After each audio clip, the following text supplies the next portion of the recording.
Good morning. All right, get ready. First service was really fun, so I'm just assuming that's going to happen again. All right, we are continuing our series called Esther's Story, and in fact, not just continuing, but concluding our series called Esther's Story, which is somewhat unusual to do that in just a couple of weeks. Here at this church, we have done series through books of the Bible where we have taken a very long time. We were in the book of Mark for, my whole life.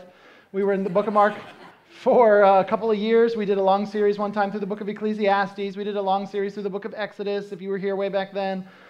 So this one is unusual in the sense that this one's much more quick. We are covering this book of the Bible in 2 weeks. We did the first half of the book last week. We're doing the second half of the book this week. And right now I'm going to review just a little bit so that if you were here, you can kind of remember what we talked about last week. And if you weren't here, I'll kind of catch you up because we're going to start at the middle point of the story. So in order to review, first of all, the video that you just watched is a decent review in the fact that at least it shows you the names of the characters and what's going on in the story. The way that Esther begins is it takes place in the kingdom of Persia, or the kingdom of the Medes and the Persians. I think they were the world power at the time. I'm not sure that there was anyone else in the world that was like a bigger deal than them at this time. So you've got the Persian Empire, and King Ahasuerus is the name of the king who is in charge of the Persian Empire. Very powerful man. And he dethrones his queen at the beginning of the story because he is displeased with her, and he replaces her with another queen. The way that he decides who the replacement will be is basically done by like a beauty pageant kind of contest to see, out of all the beautiful women in the kingdom, who would please the king the most. And Esther is the person who is chosen as the new queen to replace the old queen. Esther is a Jewish girl who becomes queen by way of this beauty pageant contest, and nobody knows that she's Jewish because she has kept it a secret because her dad told her to keep it a secret. Okay, her dad's name is Mordecai. Biologically, he is her cousin, but he adopted her when her parents died. And so her father says, don't tell anybody that you're Jewish. She says, okay. And so now there is a secret Jewish queen on the throne over Persia. Her dad, Mordecai, foils an assassination attempt in the first half of the book, which is going to be important for when we get to the second half of the book. Because of the fact that he has this connection with Esther, that he's able to communicate with her, people don't know that they're father-daughter, but somehow he's able to get messages to her. And so when he finds out there are these people that are planning on assassinating the king, he tells his daughter, who tells the king, and then the king is able to handle it so that those people die rather than him dying. And so he foils the assassination attempt.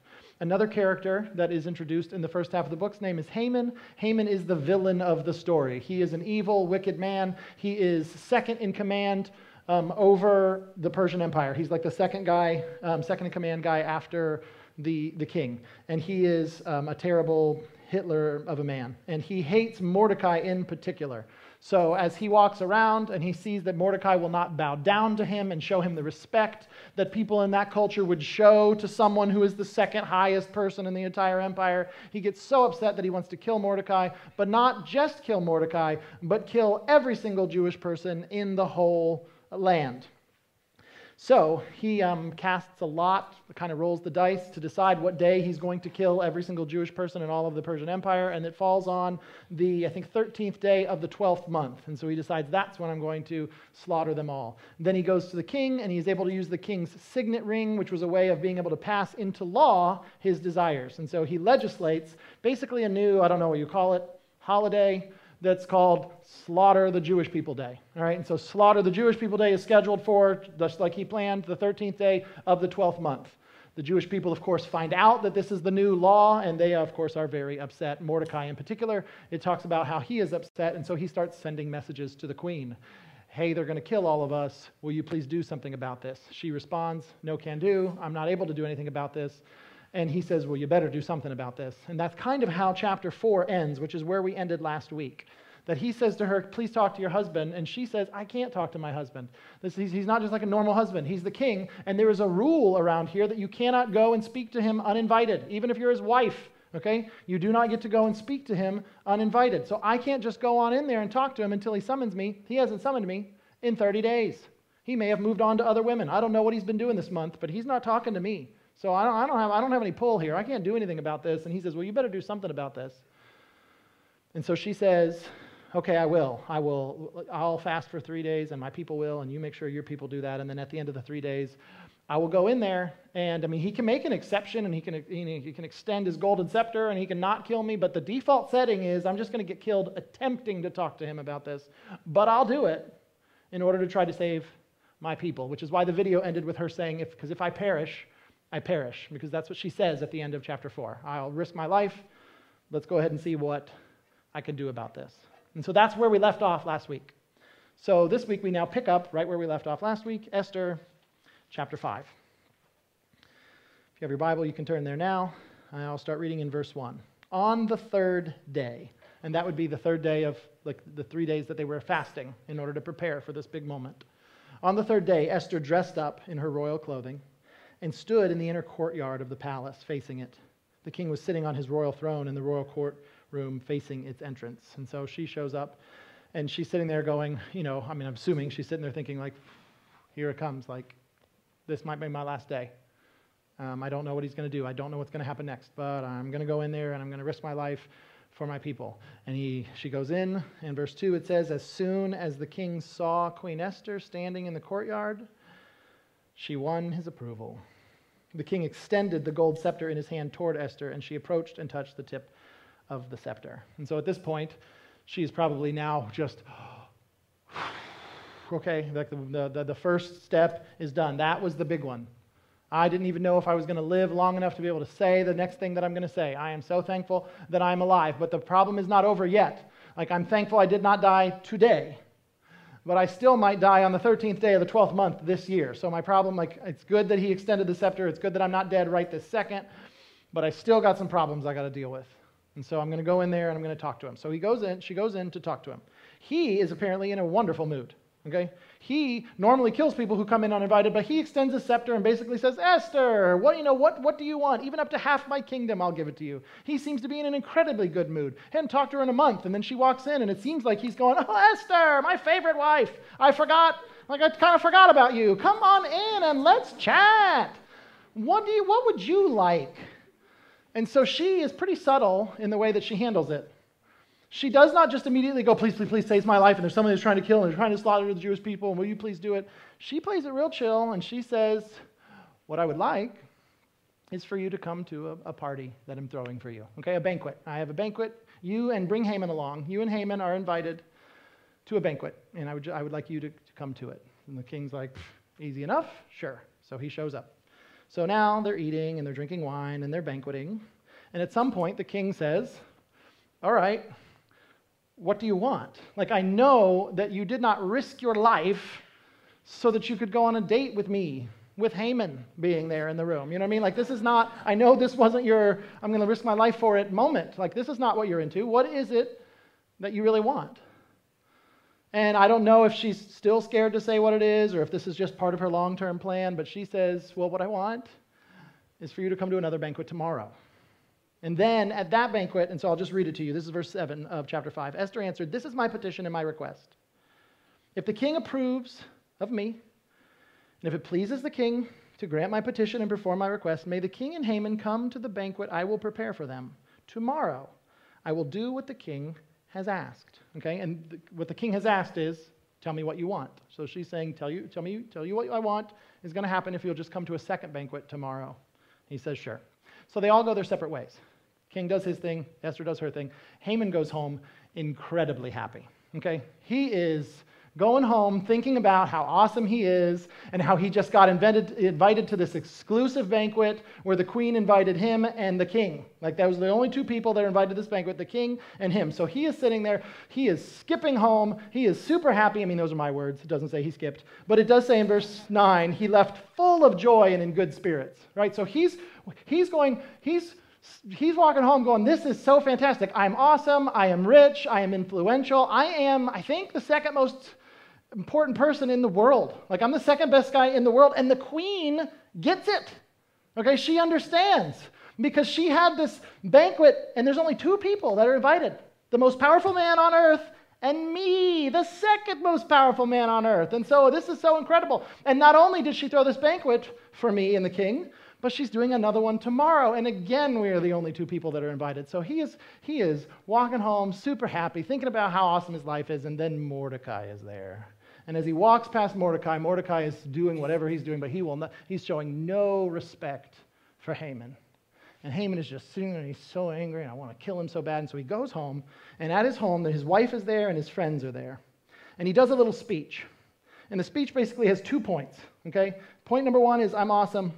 And point number 2, you can read it on your own time, chapter 5. I'm awesome, and Mordecai does not respect how awesome I am. That's what he goes home and tells his family. He goes home and tells his family, I am so wealthy, and I have so many sons, and I am so influential, and I'm so powerful, and I'm the only person that was invited to the banquet today, and I'm the only person that's invited to the banquet tomorrow, and I'm so fantastic, and my life is going so well, and the only thing that it is really bothering me, and it's kind of tainting every other part of my life, is this one guy named Mordecai won't give me the respect I am due. So that's the good. The good news is I'm awesome, and the bad news is Mordecai will not recognize it, and I just want to kill him. And his friends respond with, well, that's a great idea. Why don't you just do that? Why don't you just kill him? You're the second most powerful person. And so apparently he needs to get the king's permission, but they say, well, just ask the king and just kill the guy. And this is the way that they say it. Verse 14 of chapter 5. His wife Zeresh and all his friends told him, have them build a gallows 75 feet high. Ask the king in the morning to hang Mordecai on it. Then go to the banquet with the king and enjoy yourself. The advice pleased Haman, so he had the gallows constructed. So they're saying, hey, why don't you just have the guy killed and then go to that awesome party that you were invited to? Like that's what you should do tomorrow. And he's like, that is what I should do tomorrow. And so he starts by having the gallows built. Now, this word here, gallows, I think might not be the best way to translate the word into English, although there are quite a number of translations that translate it gallows. The problem is, in modern-day English, gallows, I think, in our mind, it causes you to think of a specific wooden contraption that is used to hang people, like by a rope. The word is not that specific. The word is actually, it's the Hebrew word for tree. Like that, if you actually look it up, I looked it up, and it's a word for tree. Basically, his friends and his wife say, have them build a tree 75 feet high. That's what they say. But it's really obvious that it's not referring to an actual tree. You don't build a tree, right? So this is a wooden thing. And so they're saying, build this wooden thing to kill him on. So historians have looked into this, and I think at the time of Persia, I don't know that there was a lot of hanging, like by a rope. I think that that a lot of people talk about the fact that maybe they would impale people on a pole that was really huge. That's one way that you could die and then be hung on a tree or on a piece of wood. Crucifixion is a way that you can be executed and hung on a tree. So I don't know exactly what it is, but it seems to me historians think, based on the time period that this happened, and probably impaled on a pole. Now, the reason it's 75 feet high is the goal is make an example out of this guy. This guy won't show you no respect, and so what you need to do is you need to have him impaled on a pole that is the height of like a 6-story hotel. The purpose of that is so that all the people in the region would walk around and go, what is that? Oh, I'm glad I'm not that guy. What happened to, who is that? Is Mordecai. Oh, Mordecai, what did he do that he's way up there, dead? Oh, well, he disrespected Haman. Oh, well, let me add that to the list of things I'm not ever going to do. Right? That's the whole purpose of displaying up in the air, is to communicate to everybody far and wide, do not mess with me. This is what happens to those people. So he got to ask the king for permission, but he apparently has them start building the contraption even before he asks the king for permission. So they get started on the project, and then he's going to go talk to the king. So that's how chapter 5 ends. Chapter 6. That night, sleep escaped the king. So he ordered the book recording daily events to be brought and read to the king. Now you can understand this phrase, sleep escaped the king, because it happens to you sometimes too, right? Sometimes in the middle of the night, you're just sitting there and you can't sleep, and you're tossing and you're turning, and you're just like, oh man, I wish I could sleep. And so the king is trying to figure out, what am I going to do in the middle of the night? I can't sleep. So he asks his attendants to read him the newspaper, right? The daily events brought, I don't know, maybe a history book. I'm not sure how to phrase this. The book recording the daily events, because I don't know how far back it went. But he wants someone to read him articles about what's going on in his kingdom. So there he is, and that's what he does. And maybe he's really interested in what's going on in his kingdom, or maybe it's like boring. And it's like, yeah, read a bunch of boring stuff to me, please. Maybe I'll be able to fall back asleep. Well, whether it was supposed to be boring or not, I don't know, but it wasn't, because a particular story comes up as they're reading through it that piques the king's interest. So he said, the book recording the daily events need to be brought and read to the king. They found the written report of how Mordecai had informed on Bigthana and Teresh, 2 eunuchs who had guarded the king's entrance, when they planned to assassinate King Ahasuerus. The king inquired, What honor and special recognition have been given to Mordecai for this act? The king's personal attendants replied, nothing has been done for him. So he's sitting there, hoping to get back to sleep, but as they start reading this one article, he starts talking about this person that saved the king's life. And I don't know how much time had passed, but at some point the king's going, oh, yeah, I remember that. They almost killed me. And there was a guy, that Mordecai was the guy that did that. I remember that happened last week, or I remember that happened 6 months ago, whenever it was. And it's like, yeah, what did we ever do for that guy who saved my life? And they're reading through, and they're going, looks like nothing was done to reward that guy.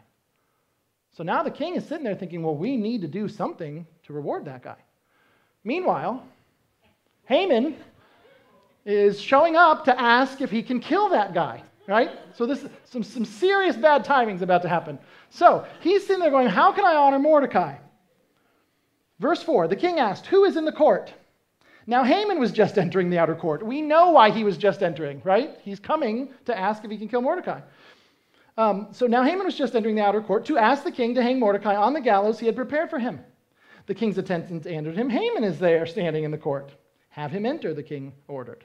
Okay, so this serious bad time. So Haman is showing up to say, I'd like to kill Mordecai at the same time that the king is sitting there thinking, how can we reward Mordecai? The guy saved my life. And the timing would have been like really bad if they had both like started their sentences at the exact same moment, but the king talked first. And so Haman didn't get to say what he came to say. Verse 6, Haman entered and the king asked him, what should be done for the man the king wants to honor? Right? Now the king is thinking, I want to honor who? Mordecai, because he saved my life. Haman thought to himself, oh, this is so good, y'all. Haman thought to himself, who is it that the king would want to honor more than me? Haman walks in and the king says, how can I honor someone really good? And Haman starts going, oh, how can you honor someone? Oh, okay, well, let me think here. If you want to honor somebody, let me think what should be done for somebody. And so then you get to verse 7, and Haman just apparently had this like fantasy of what he wishes could have happened in one day where he would finally get the recognition that he deserves. So he thinks that the king is asking him, what would you like me to do to reward you? But the king rephrases it, what would I do if I wanted to reward someone? So he would say, okay, well, this is what you should do. And he goes off, and you're going to see, I'm going to read it, but it's like Haman's love language must be public recognition, because this guy just goes off. What should I do? Haman told the king, verse 7, for the man the king wants to honor, okay, whoever that man might be, have them bring a royal garment that the king himself has worn, and a horse the king himself has ridden, which has a royal diadem on its head. Put the garment and the horse under the charge of one of the king's most noble officials. Have them clothe the man the king wants to honor, and parade him on the horse through the city square and proclaim before him, this is what is done for the man that the king wants to honor. And you can tell as Haman explains the whole thing, he's imagining it in his mind. He's picturing all the people in the city square going, Haman, we love you! And he's on his horse, yes, yes, yes. And so he's so excited, and he gives the whole thing to the king. And the king in verse 10 says to Haman, hurry and do just as you has proposed. And Haman is like, yes, yes. Take a garment and a horse for Mordecai the Jew, who is sitting at the king's gate. Have you heard of him? Ever heard of him? Right? It's the guy he wants to kill. So Haman, he said, look, do not leave out anything you have suggested. Where did you come up with that? Those details, that was gold. Do every little bit of that for Mordecai, please. Verse 11, so Haman took the garment and the horse. He clothed Mordecai and paraded him through the city square, crying out before him, this is what is done for the man the king wants to honor. I don't know if he said it like that for sure. Maybe he played it up really well. But you know that's what he's thinking in his heart, right? He's so upset. How humiliating. So verse 12, then Mordecai returned to the king's gate, but Haman, overwhelmed, hurried off for home with his head covered. This is humiliating. What a no good, very rotten, bad day. And so he goes back home and talks to the same people who said, why don't you get that guy killed? He goes home and starts talking to them, which is weird. Every time this guy goes home, his friends are all just sitting around, like ready to talk to him. I don't understand what this guy's life is, that he just has friends just sitting around ready to talk to him whenever he walks up. But there he is, and so he goes home, told his wife Zeresh and all his friends everything that had happened. And his advisors and his wife Zeresh said to him, and so this is interesting. He goes home, and they're all sitting there ready, I guess, and he goes, "You will not believe what happened today." And he explains how he had to parade around the guy that they had all just said. I mean, there was literally looking in the backyard, and they're constructing this big tall thing to kill the guy on it. And he says, "I had to honor that guy all morning long." And then they say this. This is verse 13. His friends, his advisors, and his wife Zeresh said to him, "Since Mordecai is Jewish, and you have begun to fall before him, you won't overcome him, because your downfall is certain." So something about how he had to parade this guy through the city caused them to go, oh, he's Jewish.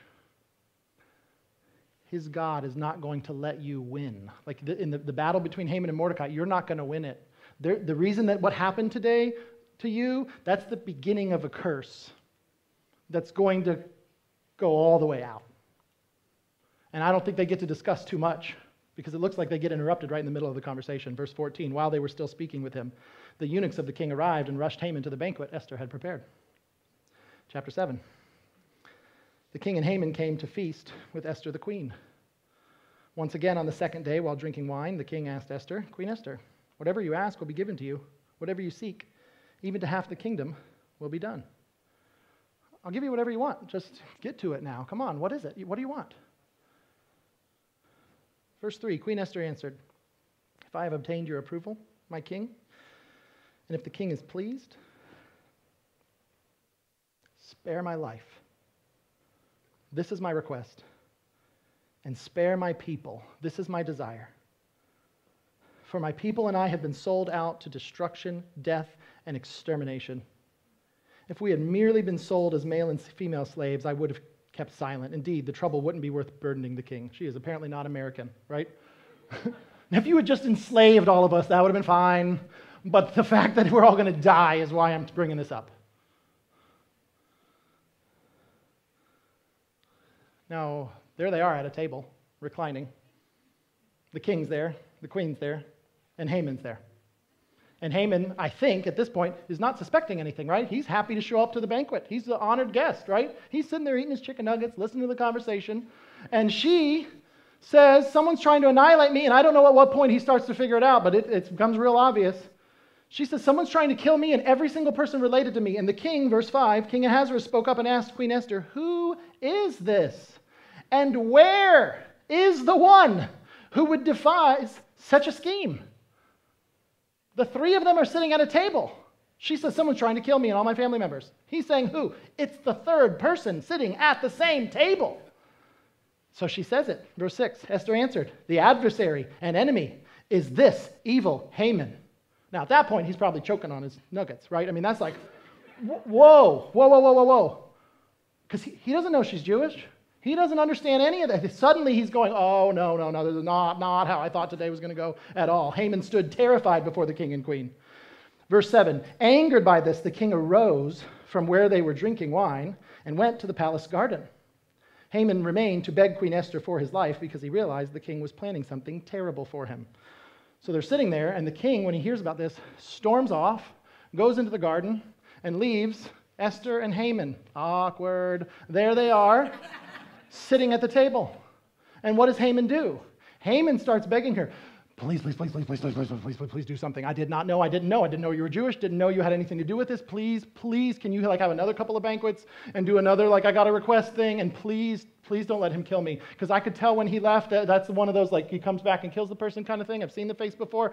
Could you please do something about this? Verse 8, just as the king returned from the palace garden to the house of wine drinking, Haman was falling on the couch where Esther was reclining. The king exclaimed, "Would he actually violate the queen while I am in the palace?" As soon as the statement left the king's mouth, Haman's face was covered, I think, for execution. So what happens? He storms out. Haman says, please don't let him kill me. And then I don't know exactly what happened next. I don't know if he was just so overwhelmed with emotion that he's like grabbing onto her and just trying to beg for his life. I don't know if it says she's reclining on a couch, which is how they would eat back then. We eat, sitting up in a chair, but they would eat more on a couch. I don't know if he tripped and just fell on top of her on the couch, but whatever it is, the king goes off angry. What am I going to do about this? And walks back in, and whatever it is that happened, tripped or whatever, but Haman is on top of his wife, and he walks in. He was angry when he left. He walks in at that exact moment and goes, seriously? And then, now he's thinking, I definitely want to kill this guy. And I don't know, the next verse, I don't know if this happened just a few seconds later or a few minutes later, but it's incredible timing. Harbona, look at this, verse 9, one of the royal eunuchs said, there is a gallows 75 feet tall at Haman's house that he made for Mordecai. Mordecai, the one who gave the report that saved the king.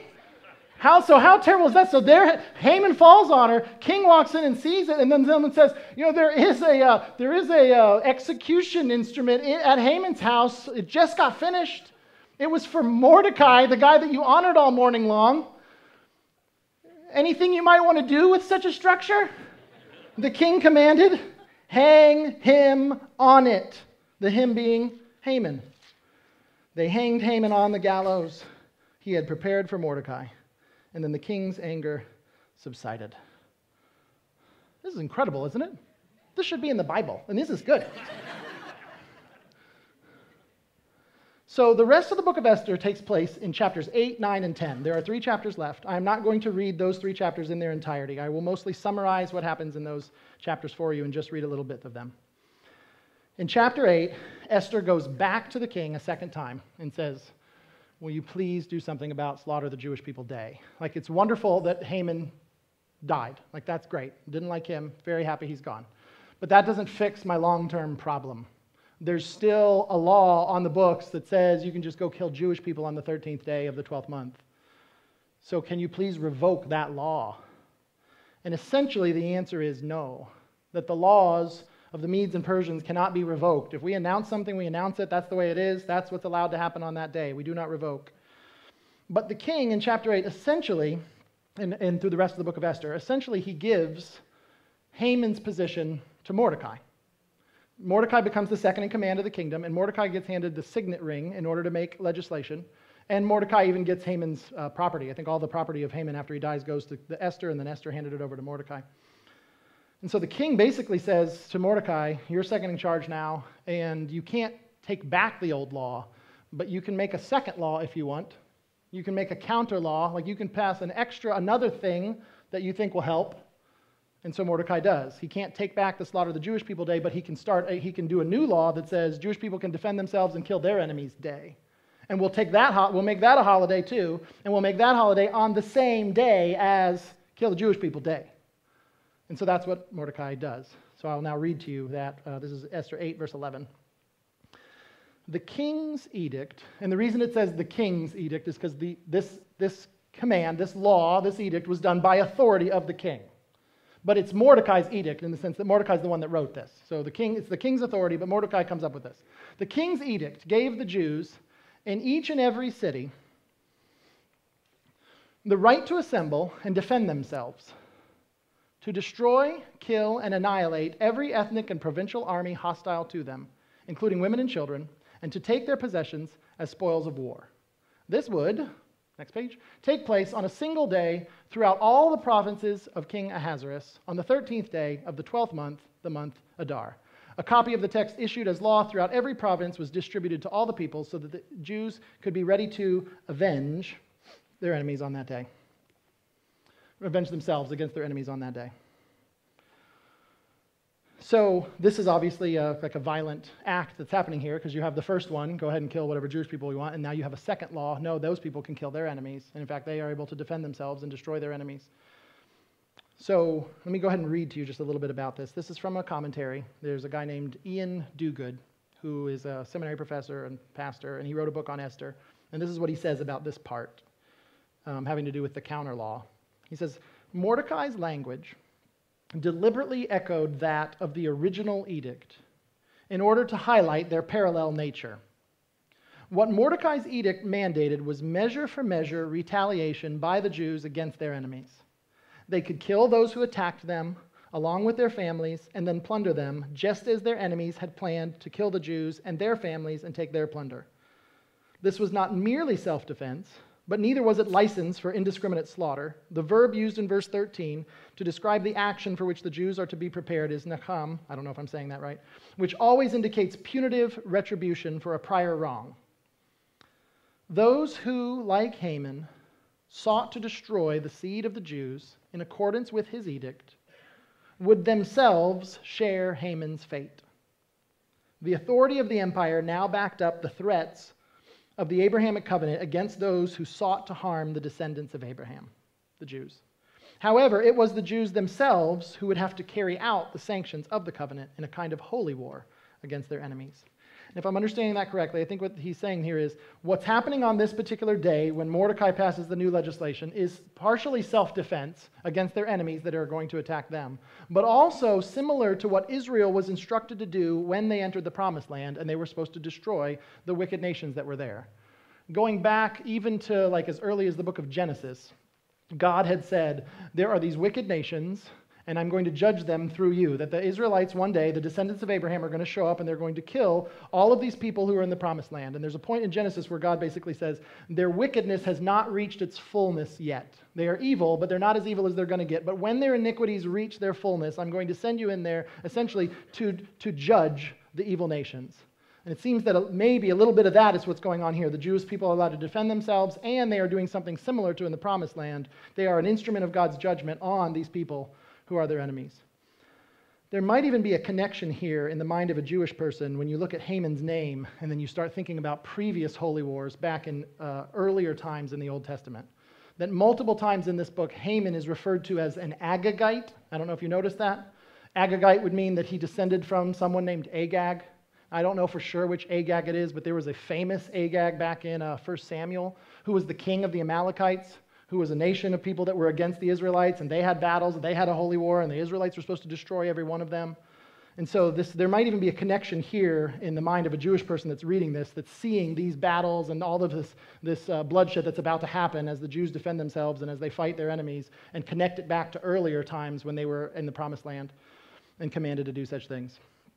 All right, so then you get to chapter 9. Chapter 9 is a description of what happens when the 13th day of Adar shows up. Chapter 9 is a description of the Jews defending themselves and killing their enemies. It is a grisly chapter. Thousands of people were killed. Haman's 10 sons are specified as 10 of the people who were killed. And then one thing that's interesting in chapter 9 is even though the edict that Mordecai wrote followed the wording of Haman's original edict, which said you can kill the people and take their stuff, chapter 9 specifies multiple times that the Jewish people did not do that. They did not take the people's stuff, even though the law said they could. That multiple times, and it's in verse 10, it's in verse 15, it's in verse 16, it says, but they did not seize any plunder, but they did not seize any plunder, but they did not seize any plunder. Even though the law said you can kill your enemies and take their stuff, it says over and over again that the Israelites, when they killed their enemies, did not. Apparently, the writer of Esther wanted us to know that this was not just like, oh, look at that guy, he's got a nice TV. I think I'll call him my enemy, and then I'll kill him and take his stuff. No, they did not profit off this. They didn't take anybody's stuff. They killed their enemies. And then we get the explanation of Purim, which I talked about last week, that there's a festival, there's a Jewish holiday that looks back to this event, and here it is described for us. Esther chapter 9, starting in verse 20. Mordecai recorded these events and sent letters to all the Jews. So this is after all of the killings, and it's all done, okay? And the Jewish people defend themselves, and they win, and they don't all die. They don't die. In fact, they prevail against their enemies. So Mordecai records these events and sends letters to all the Jews in all of King Ahasuerus' provinces, both near and far. He ordered them, the Hebrew people, to celebrate the 14th and 15th days of the month of Adar every year. That would be the 2 days that come right after the slaughter day. Because during those days, the Jews got rid of their enemies. That was the month when their sorrow was turned into rejoicing, their mourning into a holiday. They were to be days of feasting, rejoicing, and of sending gifts to one another and the poor. So the Jews agreed to continue the practice they had begun as Mordecai had written to them to do. So Mordecai tells them, do this, and they do it, and apparently they do it every year from then on. They did what Mordecai had written for them to do for Haman, son of Hammedatha the Agagite, the enemy of all the Jews, had plotted against the Jews to destroy them. He cast the pur, that is the lot, to crush and destroy them. But when the matter was brought before the king, he commanded by letter that the evil plan Haman had devised against the Jews returned on his own head, that he should be hanged with his sons on the gallows. For this reason, these days are called Purim, from the word pur. And so I told you this last week. I believe that's why the book of Esther was written. That the people of Israel were rescued from annihilation in this particular way. And so Mordecai said, every year at this time, we're going to celebrate that this happened. So they did that year after year. And eventually, there's a new generation of people that go, what is it that we're celebrating here? I wasn't even around when this all happened. And somebody said, we need to write this down so that future generations know why we celebrate Purim. It's because deliverance came for us against the people who wanted to kill us. And so I think that's why Esther was written, so people would know this is why. This is why we celebrate. The next chapter is chapter 10. That's the final chapter, and it's very short, just 3 verses. And it declares the honor and the popularity Mordecai enjoyed as the second in command of the kingdom. And that's the book of Esther. And so, far from being a woman's Bible study book, Esther is the bloody story of the time the Hebrew people were delivered from the annihilation that was coming their way from an evil man named Haman. And what I'd like to do now is I'd like to end this sermon and end this series with a question. And the question is, where is God in all of this? We learn that whole story, and then we look back and go, okay, what does that have to do with God? Where is God in all of this? And because one thing you may not know about the book of Esther, but it's very interesting, is God is not mentioned at all in the book of Esther. Did you know that? God is not mentioned one time in the book of Esther. If you were paying attention these past 2 weeks, you may notice there is not a single verse that I've read to you, neither last week or this week, that has the word God in it. And I skipped over some parts and summarized them, but I'm going to let you know the parts I skipped over, they don't have the word God in it either. I have talked about God as I have preached these sermons, but the book of Esther does not mention God not even one time, which if you're new to the Bible, I will just let you know. That's unusual for a book of the Bible. This book is about God. And there's 66 sub-books in this book, and one of them, Esther, doesn't mention God not even one time. So we got to ask ourselves the question, where is God in the midst of this story? We have this book that's about God, but then we turn to the Esther story, and it's all about, there's a beauty pageant, and there's a king, and there's a queen, and there's an assassination attempt, and there's a law, and there's a counter law, and there's a bunch of slaughter. But where is God in this story? He's not even in there. He's not even mentioned one time. Does he have anything to do with this? Is he involved in this story at all? Because he's not mentioned. Where is God in this story? And my answer to you is, he's right there. He's right there. He's right there. He's right there on every page of this story, organizing every detail of what happened. And I think if you were a Hebrew person reading this, you'd probably notice this, and I think just as regular Americans, we can read the story and notice this. There are a ton of things in this story that just happened to happen at the perfect time. Did you notice that over and over and over again? This story is incredible, the way it just happened to be that there was a queen who was dethroned, and a secret Jewish queen takes the throne during the same administration where the second-in-command guy is trying to kill all the Jewish people. It just happens to be that the guy who wants to kill Mordecai is walking in after a night where the king just happened to not be able to sleep. Of all nights, that night, he just happens to not be able to sleep. And of all the things they could have read to him, it just happens to be the report of Mordecai that he hears as Haman walks in. It just happens to be that the king walks out of the room and then walks back in at the exact moment that someone falls on top of his wife. And it just so happens that at the moment he wants to kill the guy, he is told there's a giant execution tower that just got finished.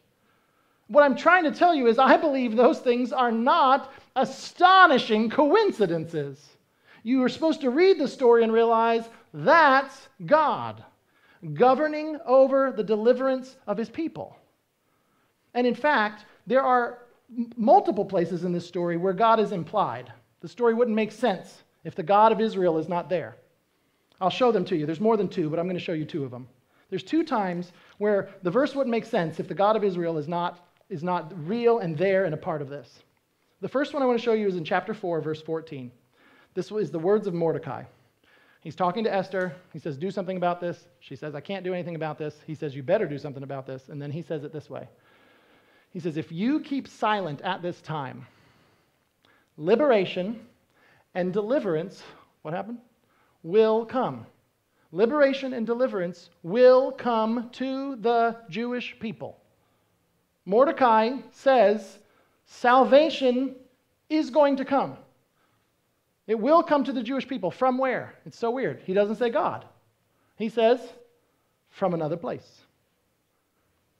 Well, why does he say from another place? I don't know. But the certainty that salvation will come from somewhere only makes sense if there's a God on your side. Like, what other reason would you say it's going to come from somewhere? Why would you even say that? As you read the book of Esther, it's interesting. It almost seems like the writer of the book of Esther went out of his way to not mention God, and yet the story doesn't make sense without him. This verse doesn't make sense without him. Neither does chapter 6, verse 13. And this one is the words, actually, of the pagans. This is Haman's wife and his friends. And this is what they say in chapter 6, verse 13. His advisors and his wife said to him, since Mordecai is Jewish, and you have begun to fall before him, you won't overcome him. Because your downfall is what? Certain. Well, why is that? It says, because he's Jewish. Okay. What does that have to do with anything? Jewish people have, like, in their DNA, like they've got some sort of superpowers and you can't overcome them? That's not what they're saying, right? Haman's wife and friends believed that protection for Mordecai and a curse on Haman would come from somewhere. Where? From the God of Israel. So when we look at this story, what I want you to realize is when God interacts with his world, and in particular, when he rescues his people, sometimes he does it by miracle, and sometimes he does it by providence. When God interacts with his world and when he rescues his people, sometimes he does it by miracle and sometimes by providence. When I say miracle, I mean there are stories in the Bible where God rescues his people by something supernatural, bending what we would call the laws of science, doing things that are impossible, that he causes the miraculous to happen. I'm thinking of stories like the book of Exodus, where God rescues the Jewish people in oppression from Egypt, away from the Pharaoh. And how does he do it? One of the parts of the story is he parts the Red Sea. There's water sticking up like walls, and they are walking on dry ground. They get to the other side, and then the Egyptians follow them into the sea, walking along the ocean floor, and then God unparts the water and drowns all of them. Sometimes God rescues his people by way of the miraculous, and sometimes it is by providence. What do you mean by providence? I mean, it's not always the sea getting parted. Sometimes it's the king walking in at the exact moment that the guy falls on top of his wife. Sometimes it's the king can't sleep, and it just happens to happen on the perfect night, and he happens to have the exact appropriate newspaper article read to him on that particular night. Sometimes God works in supernatural ways, and sometimes in more ordinary ways. And we should praise God for both of these. Amen? One last question I want to ask. I asked the question, where is God in the midst of the book of Esther?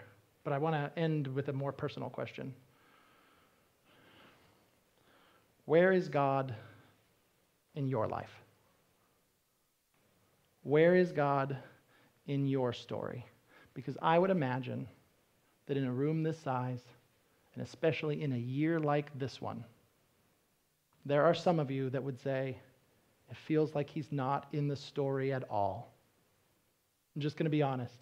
I feel like his name is not mentioned in my story at all. You look back, and some of you have had health problems, and some of you have had people die in your life, and some of you you've lost your job, and some of you have had to deal with, there's all this political season and angry people and people that won't talk to you anymore. I mean, I've heard all these stories. This has been a hard year.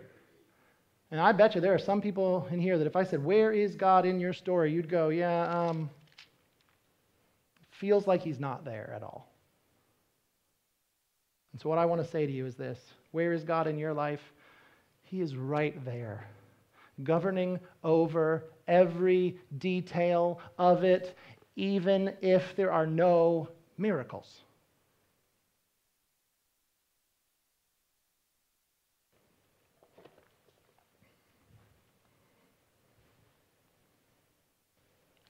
And the same God of the Old Testament is the same God of the New Testament. The same God who sent Jesus to die on the cross for our sins. The same God who sent Jesus to die so that we could be forgiven. So that the main problem that we have would be taken care of. So that the judgment and the annihilation that's supposed to come our way, like the spiritual problem that's supposed to come our way, that we would be delivered from it and rescued because Jesus died on the cross for our sins, taking away the judgment that was coming our way. And Jesus dying on the cross for our sins and rising again shows that God will deliver his people. We don't have to worry about our life.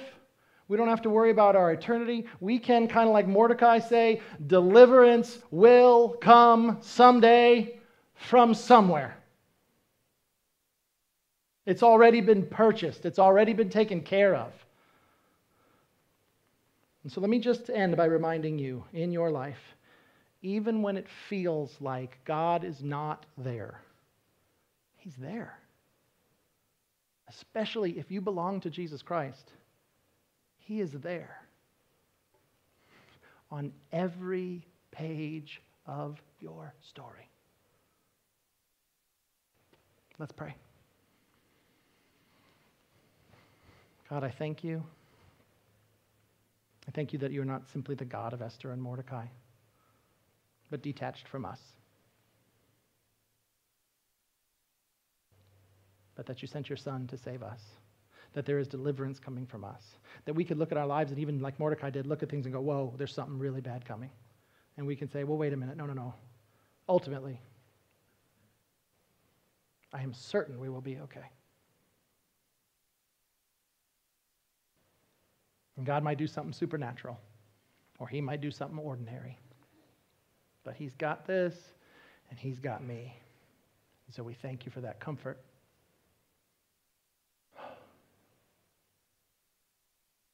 If there's anybody here who does not have that comfort, if they do not know you, I pray that they would come to know you. There's a part in the story that I did not read, but there's a part in the story where a bunch of the people in the Persian Empire started saying they were Jewish before that day came, so that they'd be on the winning side. And I pray that there'd be a sense in which maybe there are people here who do not know you yet, that they would go, I want to be on God's side. And they would come to know you. So I pray for that. But for those of us who do know you, we say thank you. We thank you for all of these stories in the past of how you have delivered your people, and that through Jesus you have shown us you've got us right where you want us. And I just pray that if there's anybody in this room that needed to hear that when God feels like he's not there, he's right there completely in every little sentence of our stories. I pray that would be a comfort to someone today. It's in Jesus' name we ask all of this.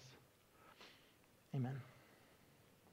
Let me end with these good words from God's word.